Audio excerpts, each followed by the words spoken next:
10月17日，在维吾尔司法档案网、挪威维吾尔委员会、世界维吾尔代表大会和挪威地方人权组织的支持下，在挪威议会举行了承认维吾尔种族灭绝事件的证词会。出席会议的有挪威议会议员、人权组织代表、维吾尔组织、集中营幸存者以及大量居住在挪威的维吾尔人。东突厥斯坦集中营幸存者萨伊拉古、索伊特拜、欧梅尔、贝卡利、古里巴哈尔、哈提瓦基和凯比诺尔斯蒂克女士作为中国侵略者的直接受害者作证，讲述了他们和集中营中的维吾尔所经历的悲惨事实，并强调中国应该对其不人道的暴行负责。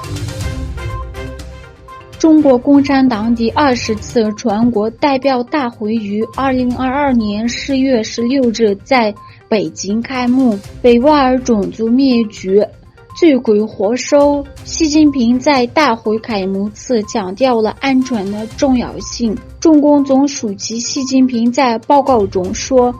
未来5年是关键时期，必须增强忧患意识。报告要求全党准备经受风高浪急。该报告17次提到斗争，50次提及安全。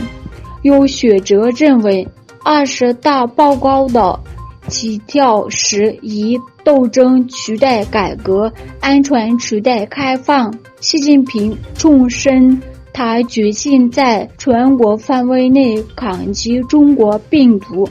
镇压香港民主人士的抗议活动。习近平的报告时长1小时50分钟左右，相比于19大长达3个多小时的报告，时间上大幅缩短。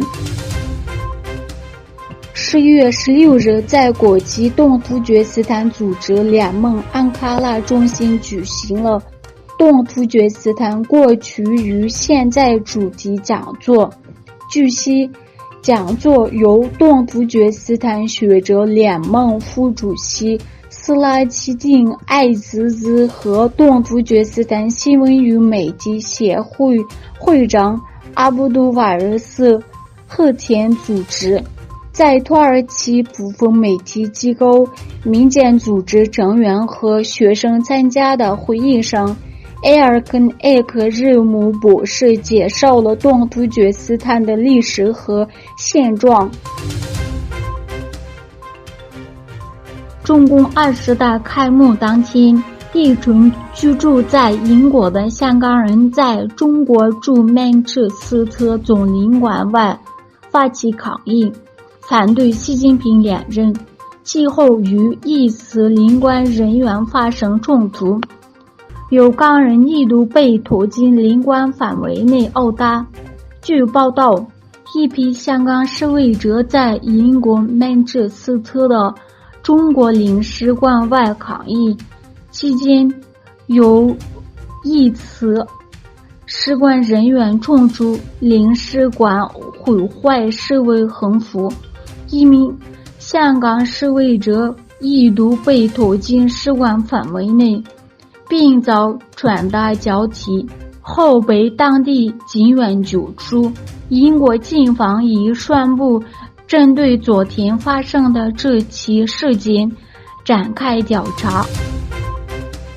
日本政府已表示准备严厉干预日元对美元持续反击的投机性波动，市场上本国货币的反击令政府和日本金融机构感到担忧。据悉，日元对美元汇率正在经历32年来最快的跌幅。